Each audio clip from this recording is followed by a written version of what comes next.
Good morning students. मैं दीपेंद्र सोलंकी आप सभी का ऑनलाइन क्लासेस में स्वागत करता हूं। आज हम एल्गी या शैवाल के मेंबर वोल्वोक्स को कंटिन्यू करेंगे। लास्ट क्लास में हमने वोल्वोक्स पार्ट 1 को प्रारंभ किया था और हमने पढ़ा था कि वोल्वोक्स शैवाल जो है यह एक ग्रीन एल्गी होता है, हरा शैवाल होता है और यह कॉलोनी के रूप में पाया जाता है। इसके जो मेंबर्स होते हैं ये एक विशेष प्रकार की कॉलोनी बनाते हैं जिसे हम सिनोबियम कॉलोनी कहते हैं और हमने लास्ट क्लास में इसकी पूरी स्ट्रक्चर को हमने पढ़ा था।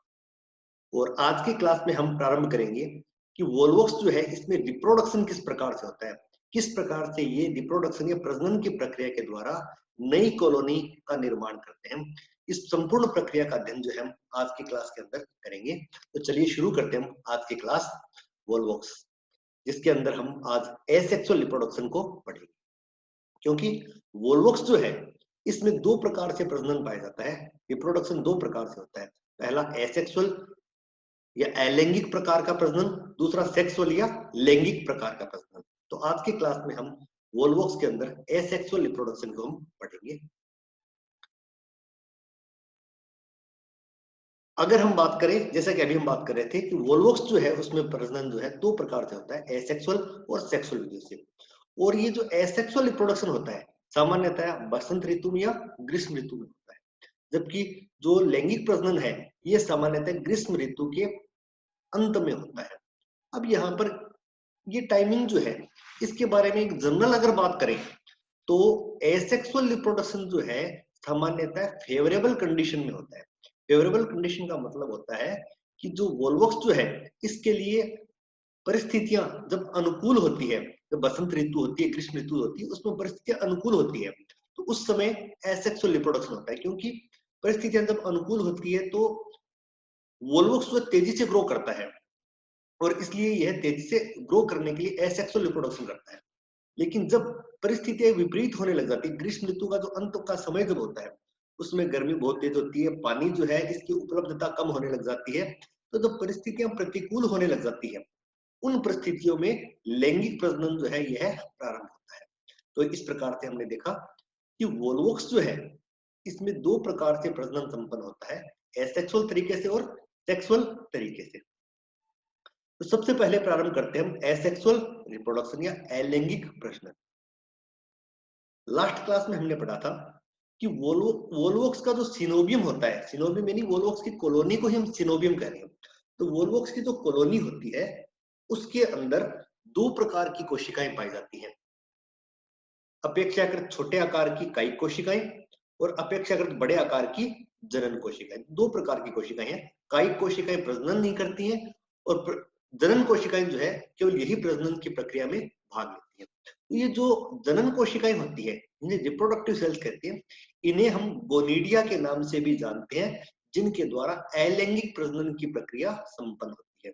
तो प्रजनन में भाग लेने वाली, एसेक्सुअल रिप्रोडक्शन में भाग लेने वाली जो जनन कोशिकाएं होती है उन्हें हम गोनीडिया कहते हैं, या कई बार इन्हें पार्थिनोगोनीडिया भी या अनिषेक जीवक भी इन्हें कहते हैं। लेकिन यहाँ पर हम एक नाम याद रखेंगे सरलता के लिए कि इन्हें गोनीडिया कहेंगे।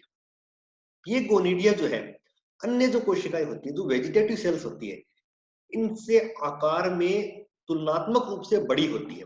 इन्हीं छोटी कोशिकाएं न होकर ये कायिक कोशिकाओं की तुलना में बड़ी होती है और इनका जीव द्रव्य जो है, जो कोशिका द्रव्य होता है वह सघन होता है। इन कोशिकाओं का केंद्रक जो है बिल्कुल स्पष्ट केंद्रक पाया जाता है, क्योंकि यह आवश्यक होता है कि कोई भी कोशिका जब प्रजनन में भाग लेती है, रिप्रोडक्शन में भाग लेती है, तो उसे अधिक एनर्जी की और संचित भोजन की आवश्यकता होती है, उसे स्टोरेज फूड चाहिए होता है। जब स्टोरेज फूड जब अधिक चाहिए होता है, जब स्टोरेज फूड अधिक होगा तो इसका आकार बढ़ जाएगा और इसका कोशिका द्रव्य क्या हो जाएगा, सघन हो जाएगा। प्रजनन के दौरान चूंकि केंद्रक को विभाजित होना होता है, इसलिए केंद्रक आकार में बड़ा और स्पष्ट हो जाता है। ये जो जनन कोशिकाएं हैं इन्हें इसके अलावा अन्य कोई भी कार्य नहीं करना होता है। ये पूरा का पूरा फोकस जो है उनका प्रजनन के ऊपर होता है। इसीलिए इन कोशिकाओं के अंदर जो आइसपोट है और जो इसकी फ्लैजिला है, कशाभिकाएं हैं, ये नष्ट हो जाती है और इनका अभाव पाया जाता है, क्योंकि इन्हें इसकी आवश्यकता नहीं होती है। इनकी आवश्यकता कायिक कोशिकाओं में होती है। अतः जो जनन कोशिकाएं है उसमें आइसपोट व फ्लैजिला जो है ये एब्सेंट होते हैं, इनका अभाव पाया जाता है। और ये जो बड़े आकार की कोशिकाएं जब प्रजनन प्रारंभ करती है, तो गोनिडिया प्रजनन प्रारंभ करती है, तो ये कोशिकाएं जो है सामान्य जो जिलेटिन आवरण है उससे निकलकर जो सिनोबियम का जो गुहिका होती है, सिनोबियम गुहिका का मतलब होता है सिनोबियम का जो कॉलोनी जो है, इसका अंदर का जो खोखला भाग होता है उसमें प्रक्षेपित हो जाती है, यानी उसकी तरफ इसका मूवमेंट हो जाता है। यानी ये अब जो गोनिडिया जो है ये जो है अंदर जो इसके जो खोखला भाग होता है, जो गुहिका होती है, उसकी तरफ जो है ये गति कर जाती है। और इसके उपरांत इस गोनिडियम के अंदर जो उपस्थित जीवद्रव्य होता है, जो प्रोटोप्लास्ट होता है, उसके अंदर कई विभाजन होते हैं और विभाजन होने के उपरांत फाइनली एक डॉटर कॉलोनी का निर्माण होता है। ये डॉटर कॉलोनी का जो निर्माण है ये अपने आप में एक जटिल प्रक्रिया होती है कि किस प्रकार से गोनिडिया में विभाजन होते हैं और किस प्रकार से जटिल कॉलोनी का निर्माण होता है। ये बहुत ही टिपिकल प्रोसेस है। इसे हम आगे इस डायग्राम की सहायता से समझने का प्रयास करेंगे। शुरुआत करते हैं हम यहाँ से। ये जो है वोल्वोक की कॉलोनी की सबसे बाह्य परत होती है। जैसा कि हमने बात की थी, वोल्वोक्स की जो कॉलोनी होती है इसमें कोशिकाएं जो होती हैं ये इस कॉलोनी की परिधि पर उपस्थित होती है। कॉलोनी अंदर से खोखली होती है और इसकी परिधि पर कोशिकाएं व्यवस्थित होती है। तो ये जो कोशिकाएं दिखाई दे रही हैं ये इसकी परिधि पर स्थित कोशिकाएं हैं। इन कोशिकाओं में से कुछ कोशिकाएं जो आकार में बड़ी होकर कॉलोनी के अंदर खोखले भाग की तरफ प्रक्षेपित हो जाती है, ये बाहर की तरफ प्रोजेक्ट हो जाती है। तो ऐसी कोशिकाएं जो है जो आकार में बड़ी होती है ये गोनिडियम कहलाती है। गोनिडिया तो बहुवचन होता है और गोनिडियम एकवचन होता है। एक कोशिका को हम गोनिडियम बोल देते हैं और एक से अधिक कोशिकाएं होती है इस प्रकार से, तो इन्हें गोनिडिया बोल देते हैं। तो ये जो गोनिडियम होता है यह जब रिप्रोडक्शन प्रारंभ करता है उस समय यह आकार में बड़ी हो जाती है, इसका जीवद्रव्य सघन हो जाता है, इसका केंद्रक आकार में स्पष्ट हो जाता है और इसके उपरांत यह कोशिका जो है अंदर खोखले भाग की तरफ प्रोजेक्ट होकर प्रक्षेपित होकर प्रजनन की प्रक्रिया प्रारंभ कर देती है। और इसमें अनुदैर्ध्य विभाजन होते हैं। अनुदैर्ध्य मतलब लंबोत खड़े विभाजन होते हैं और इस प्रकार यह कोशिका विभाजित होकर इस प्रकार से दो कोशिका बनाती है। इसके उपरांत फिर इसमें विभाजन होता है कि दो कोशिकाएं चार कोशिकाएं बना देती है। फिर इसमें विभाजन होता है, इन चार कोशिकाओं से 8 कोशिकीय अवस्था में प्राप्त हो जाती है। ये 8 सेल स्टेज आ जाती है। ये 8 कोशिकाएं जो है यहाँ पर बन जाती है। अब यहाँ पर एक बहुत ही महत्वपूर्ण प्रश्न आता है यहाँ पर, जो बार बार परीक्षा में पूछा जाता है कि प्लेकिया स्टेज क्या होती है। प्लेकिया स्टेज जो है वोल्वोक्स में पाई जाने वाली एक स्टेज होती है जो कि अलैंगिक प्रजनन के समय, एसेक्सुअल रिप्रोडक्शन के समय बनती है। यहाँ पर इस गोनिडिया में लगातार विभाजन के उपरांत लगातार अनुदैर्ध्य विभाजन होते हैं, लंबवत विभाजन होते हैं, जिससे 8 कोशिकीय अवस्था बन जाती है। इस 8 कोशिकीय अवस्था को ही प्लेकिया स्टेज कहा जाता है। बहुत ही इंपॉर्टेंट क्वेश्चन है, हर बार एग्जाम में पूछा जाता है। तो हमारे लिए बिल्कुल स्पष्ट है कि वोल्वोक्स में एसेक्सुअल रिप्रोडक्शन के दौरान जो गोनिडिया होती है इसमें अनुदैर्ध्य विभाजन से 8 कोशिकीय जो अवस्था बनती है, इस 8 कोशिकीय अवस्था को हम प्लेकिया स्टेज कहते हैं। यहाँ पर इस प्रकार से दिखाई देती है। ये तो हम इसे एलएस के अंदर देख रहे हैं। अगर इसका ये अनुदैर्ध्य विभाजन है, अगर ये अनुप्रस्थ व्यू में देखें तो हमें इस प्रकार से 8 कोशिकाएं जो है दिखाई देती है, जो 8 कोशिकाएं एक दूसरे से जुड़ी होती है। लेकिन ऊपर से ये इनका मुंह जो है ये खुला होता है, ऊपर से खुला होता है। ये कंडीशन यहाँ पर आपको दिखाई देती है। एक्चुअल में ये विन्यास इस प्रकार से होता है और ऊपर से इनका माउथ जो है ये ओपन होती है। ये माउथ जो ये आपको माउथ दिखाई दे रहा है ओपन, ये माउथ ओपन यहाँ पर है और 8 कोशिकाएं इस प्रकार से ऊपर से देखने पर इस प्रकार से जुड़ी हुई दिखाई देती है। ये हम पार्श्व दिशा से देख रहे हैं, ये हम इन्हें ऊपर से देख रहे हैं। तो एक्चुअल में ऊपर से ये खोखला पाया जाता है। अब ये 8 कोशिकाएं फिर विभाजन करती है तो 16 कोशिका अवस्था बनती है और इसमें फिर लगातार विभाजन होते रहते हैं और विभाजन होने के बाद करीब 500 से लेकर 16,000 तक कोशिकाएं बनाने में ये सक्षम होती है। यानी 500 से लेकर 60,000 तक ये कोशिकाएं बनाने में सक्षम होती है। लेकिन सामान्यतः उतनी ही कोशिकाएं बनती है जितनी इस सिनोबियम के अंदर उपस्थित होती है, क्योंकि सिनोबियम कॉलोनी की विशेषता होती है कि सिनोबियम जो है ऐसी कॉलोनी होती है जिसका एक निश्चित आकार होता है और जिसमें कोशिकाओं की एक निश्चित संख्या पाई जाती है। तो चूंकि सिनोबियम है इसमें कोशिकाओं की संख्या निश्चित पाई जाती है। अतः जितनी कोशिकाएं सिनोबियम में आवश्यक होती है उतनी कोशिकाओं का निर्माण सामान्यतः यहाँ पर हो जाता है और इस प्रकार यह एक खोखली स्ट्रक्चर बन जाती है खोखली स्ट्रक्चर है, घड़े के आकार की खोखली संरचना है, जिसका एक माउथ पाया जाता है। ये जो मुंह जो होता है, इस मुंह को हम बोलते हैं फाइलोपोर। यह भी दूसरा इंपॉर्टेंट प्रश्न है कि फाइलोपोर क्या होता है। फाइलोपोर जो है, यह भी एसेक्सुअल रिप्रोडक्शन के दौरान बनने वाली स्ट्रक्चर है। यह जो इस प्रकार ये जो है खोखली स्ट्रक्चर बनती है, जो गोले के आकार की स्ट्रक्चर बनती है, मटके के आकार की स्ट्रक्चर बनती है। इसका जो माउथ होता है, जिसकी ओपनिंग होती है, इसे हम फाइलोपोर कहते हैं। अब यहाँ पर एक चीज देखने लायक है, ये जो सारी कोशिकाएं बनती है, ये कोशिकाएं जो है, इनका एक सिरा नुकीला होता है और दूसरा सिरा जो है ये गोलाकार होता है। प्रत्येक कोशिका का नुकीला सिरा जो है ये केंद्रक की तरफ होता है, और इसका जो गोलाकार सिरा है वो कोशिका जो परिधि की तरफ होता है।